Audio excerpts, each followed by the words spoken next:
بسم اللہ الرحمن الرحیم الحمد للہ وکفا وسلام علی عبادہ الذین اصطفیٰ خصوصاً علی سید الرسل و خاتم الانبیاء وعلی آلہ واصحابہ الاتقیاء اما بعد۔ بسم اللہ الرحمن الرحیم۔ مکتوب نمبر 60۔ یہ مکتوب بھی سیادت پناہ سید محمود کی طرف صادر فرمایا، خطرات اور وساوس کے پورے طور پر دور کرنے اور اس کے مناسب بیان میں۔ بسم اللہ الرحمن الرحیم۔ حق سبحانہ و تعالی اپنی مقدس جناب کی دائمی گرفتاری سے مشرف فرمائے، کیونکہ حقیقی نجات اسی گرفتاری میں ہے۔ خطرات نفسانی اور وساوس کا دور ہونا حضرات خواجگان نقشبندیہ قدس اللہ تعالی اسرارہم کے طریقے میں کامل طور پر حاصل ہو جاتا ہے۔ ہمارے طریقے میں جو مراقبات ہیں تو ان کا بنیادی مقصد ہی یہی ہے کہ ادھر ادھر کے جو خطرات ہیں، خیالات ہیں، وہ ختم ہو جائیں۔ حتیٰ کہ اس بزرگ خاندان کے بعض مشائخ نے خطرات کے دور کرنے کے لیے چلہ کھینچا ہے اور ان پورے 40 دنوں میں اپنے باطن کو خطرات اور وساوس کے آنے سے باز رکھا ہے، محنتیں کی ہیں کہ ادھر ادھر کے خیالات نہ آئیں۔ حضرت خواجہ احرار قدس سرہ نے اس مقام میں فرمایا ہے کہ خطرات اور وساوس کے دفع کرنے سے وہ خطرات مراد ہیں جو مطلوب کی طرف دائمی توجہ کو روکنے والے ہیں، نہ کہ مطلق طور پر خطرات کا دفع کرنا، یعنی جو اللہ تعالیٰ کی طرف متوجہ ہونے سے رکاوٹ ہیں وہ خطرات دور ہو جائیں، اور جو رکاوٹ نہیں ہے وہ آتے رہتے۔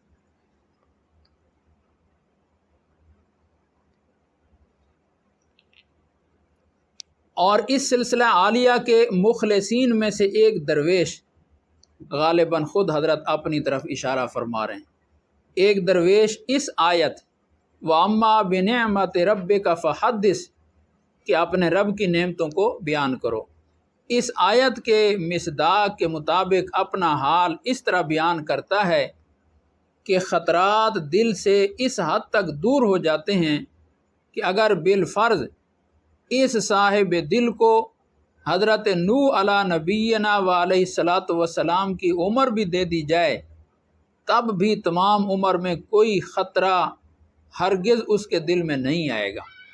اتنا خطرات سے دل صاف ہو چکا ہے، دل صاف ہو چکا ہے۔ لیکن یہاں لفظ بولا ہے دل کا، خطرات دل سے اس حد تک دور ہو جاتے۔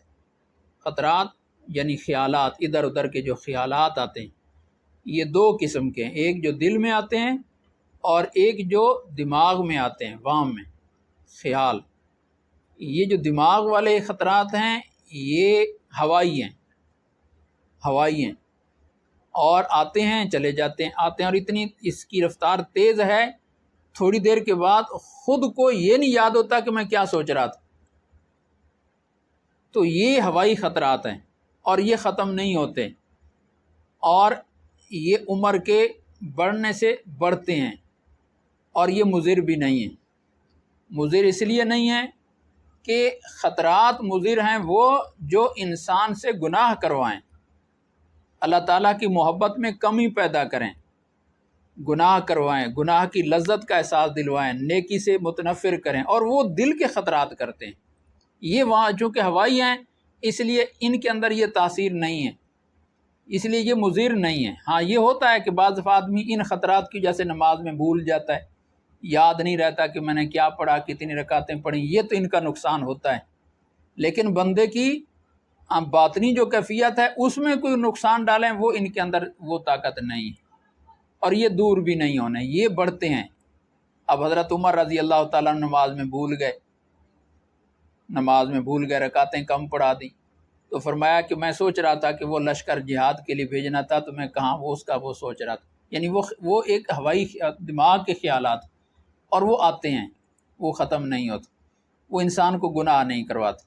دل کے جو خیالات ہیں یہ اختیاری ہیں، وہ غیر اختیاری ہیں، یہ اختیاری ہیں دل والے خیال، اور یہ جب دل میں گھر کر جائیں پھر دل انسان کو عمل کرواتا ہے، دل کے مطابق انسان نے عمل کرنا ہے، یہ بادشاہ ہے، یہ پھر انسان کو نقصان دلواتے ہیں، اس لیے ان کی اصلاح ضروری ہے۔ تو فرما رہے ہیں کہ اگر نوح علیہ السلام کی عمر بھی مل جائے تو انشاءاللہ دل میں دوبارہ خیالات نہیں آئیں گے، اتنا دل پاک صاف ہو گیا ہے، بغیر اس بات کے کہ وہ اس خطرے کے دور کرنے میں کسی قسم کا تکلف کرے، یعنی اب دل میں خیالات آئیں گے ہی نہیں پوری عمر نوح میں، دور کرنے کے لیے تکلف کی ضرورت ہی نہیں رہے گی، کیونکہ جو حالت تکلف سے حاصل کی جاتی ہے وہ ایک وقت تک محدود ہوتی ہے، دائمی نہیں ہوتی، بلکہ اگر وہ خطرات کے لانے میں کئی سال تک تکلف کرے گا تو بھی خطرات کا گزر نہیں ہو سکتا۔ اب تو خطرات لانے سے بھی نہیں آئیں گے، دل کی صفائی ایسی ہو گئی۔ اس مقصد کے حصول کے لیے چلہ کا مقرر کرنا یہ بناوٹ اور تکلف کی خبر دیتا ہے، تو چلہ تو وہ کرے گا جو بھی کوشش میں ہے۔ تکلف اور بناوٹ مرتبہ طریقت میں ہے، یعنی یہ ابھی طریقت میں ہے، جو چلے کا محتاج ہے، تکلف کا محتاج ہے، محنت کا محتاج ہے، ابھی وہ آغاز میں ہے، اور حقیقت وہ ہے جو بناوٹ اور تکلف سے خالی۔ یاد کرد یعنی اللہ تعالیٰ کو یاد کرنا، یہ مرتبہ طریقت میں ہے، اور یادداشت مرتبہ حقیقت میں ہے۔ ایک ہے یاد کرنا، ایک ہے یاد رہنا۔ یاد کرنا یعنی جو پہلے اللہ تعالیٰ کو بھولا ہوا تھا، اب بھولا ہوا آدمی بیٹھ کر یاد کر رہا ہے، تو یہ دوری کی علامت ہے کہ پہلے دور تھا، غافل تھا، اب اللہ تعالیٰ کو یاد کیا ہے، تو یاد کرد یہ طریقت ہے اور یہ آغاز ہے، لیکن جب ذکر پر محنت کرتا ہے تو اللہ تعالیٰ کی محبت قائم ہو جاتی ہے، تو جو محبت قائم ہے بس اسی کو بیٹھا دیکھتا رہے، اب یہ یاد کر نہیں رہا، یاد رکھ رہا ہے، جو چیز پہلے سے موجود ہے اسی کو بس دیکھ رہا ہے، بیٹھا دیکھ رہا ہے، تو یہ یادداشت ہے۔ تو ابتدا میں یاد کرد ہے، یعنی وہ ذکر کر رہا ہے اور آگے اسی ذکر کو بیٹھا دیکھ رہا ہے، یہ حقیقت میں ہے، مرتبہ حقیقت میں۔ پس ثابت ہوا کہ چلہ اور 40 دن کے ذریعہ سے تکلف کے ساتھ خطرات کے روکنے میں، جو کہ ایک خاص وقت تک محدود ہے، مطلوب کی طرف دائمی توجہ کا حاصل ہونا محال ہے۔ اگر چلے کے ذریعے بھی خطرات کو دور کر رہے ہیں تو جتنی دیر خطرات دور ہو جائیں گے اتنی دیر اللہ تعالیٰ کی طرف توجہ رہ جائے گی، پھر جب واپس آ جائیں گے پھر ختم ہو جائے گی، دائمی توجہ جو ہے وہ نہیں ہوگی، کیونکہ تکلف مرتبہ طریقت میں ہے، اور یہ کہ مرتبہ طریقت میں دوام ممکن نہیں ہے بلکہ مرتبہ حقیقت میں ہے، اور یہ بات کہ دوام مرتبہ حقیقت میں ہے اس وجہ سے ہے کہ تکلف کو اس مقام میں گنجائش نہیں۔ پس مرتبہ تکلف میں خطرات کا آنا بے شک دوام توجہ سے مانے ہے۔ مرتبہ طریقت میں آدمی ہے، آغاز میں ہے، تو خطرات آئیں گے، اور جب خطرات آئیں گے تو دائمی توجہ اللہ تعالیٰ کی طرف باقی نہیں رہے گی، کبھی توجہ ہو جائے گی، کبھی ہٹ جائے گی۔ اور دائمی نگرانی جو اس سلسلہ عالیہ کے مبتدیوں کو حاصل ہوتی ہے وہ کچھ اور ہے۔ دائمی نگرانی جو اس طریقہ عالیہ کے مبتدیوں کو حاصل ہوتی ہے وہ کچھ اور ہے، اور دائمی توجہ جس کو ہم بیان کر رہے ہیں اس سے مراد یادداشت ہے، جو کہ کمال کا انتہائی درجہ ہے۔ یعنی ہمارے ہاں پہلے دنی شیخ یہ ہمیں حکم فرماتے ہیں کہ کچھ دیر کے لیے تنہائی میں بیٹھ کر ذکر قلبی کرو، 20-25 منٹ صبح کو، 20-25 منٹ شام کو کرو، اس کے بعد پھر اپنے دنیا کے کام میں لگ جاؤ، لیکن ہاتھ کام میں ہو اور خیال دل پر رکھو کہ میرا دل کہہ رہا ہے اللہ اللہ اللہ، تو اب یہ نگرانی میں کر رہا ہے، دل کی نگرانی کر رہا ہے، کہ اس کو اس تعلیم یہ دی گئی ہے کہ ہر وقت اپنے دل کی نگرانی کرو۔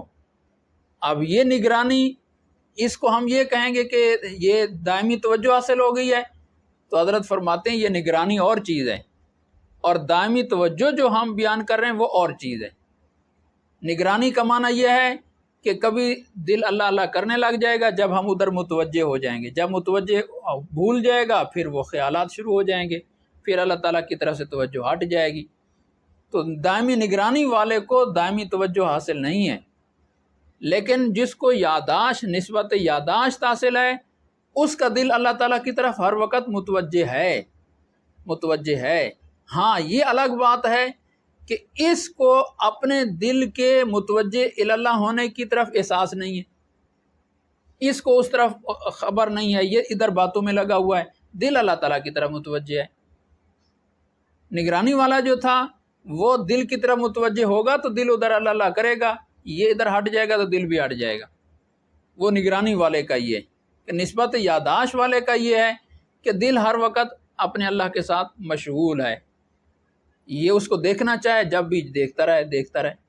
اب دل مشغول بھی ہے، یہ دیکھ بھی رہا ہے، اگر یہ ادھر ادھر باتوں میں لگ گیا، دل مشغول ہے، وہ نہیں ہٹا، یہ یاداشت والا ہے، وہ نگرانی والا ہے۔ تو نگرانی دائمی اور چیز ہے، نسبت یاداشت دائمی وہ اور چیز ہے۔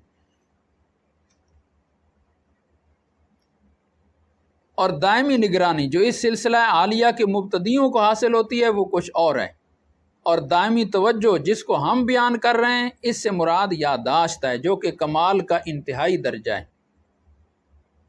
اس کی مثال میرے حضرت دام برکاتہم یوں ارشاد فرماتے ہیں کہ دیکھو، کان کا ملکہ ہے سننا، کان کا ملکہ ہے سننا۔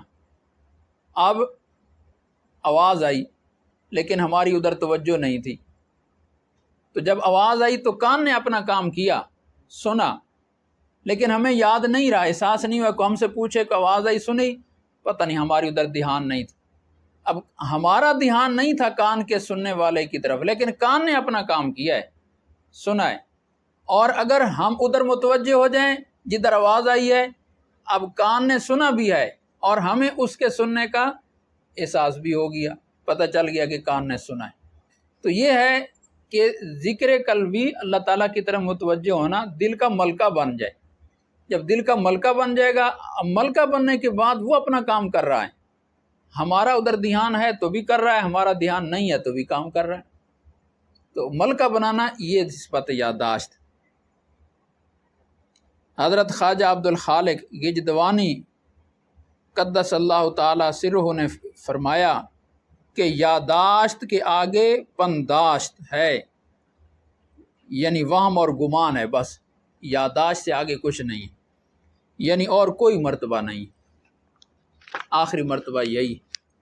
اس قسم کے حالات ظاہر کرنے سے مقصود اس طریقہ عالیہ کے طالبوں کو رغبت دلانا ہے۔ یعنی یہ حضرت فرماتے ہیں کہ یہ عاجز یہ باتیں اس لیے لکھ رہا ہے تاکہ شوق ہو کہ ہم جہاں بیٹھے ہیں تو اس سے آگے بھی بڑی منزلیں ہیں، تو ہم آگے کی فکر کریں، جہاں بیٹھے ہیں اس کو آخری نہ سمجھ لیں۔ اگرچہ اس سے منکروں کا انکار ہی زیادہ ہوگا، بہت سارے لوگ ان چیزوں کو انکار سے سنیں گے اور ہنسیں گے اور انکار کریں گے، اعتراضات کریں گے صوفیاء پر اور تصوف پر، لیکن ان کی قسمت میں وہی ہے۔ تو جو حاصل کر سکتا ہے وہ تو کرے۔ یذل بہ کثیرا و یہدی بہ کثیرا۔ آگے شعر لکھا جس کا ترجمہ ہے کہ جس نے افسانہ کہا اس کے لیے افسانہ ہے، اور جو اسے سمجھے حقیقت بس وہی فرزانہ ہے۔ قبطیوں کے حق میں آب نیل یکسر خون ہوا۔ قبطی فرعون کی قوم کے لوگ، جو فرعون کے لوگ تھے موسیٰ علیہ السلام کے زمانے میں، قبطیوں کے حق میں آب نیل یعنی نیل دریا کا پانی وہ خون ہوا، قوم موسیٰ کے لیے وہی خون نہیں تھا، آب تھا۔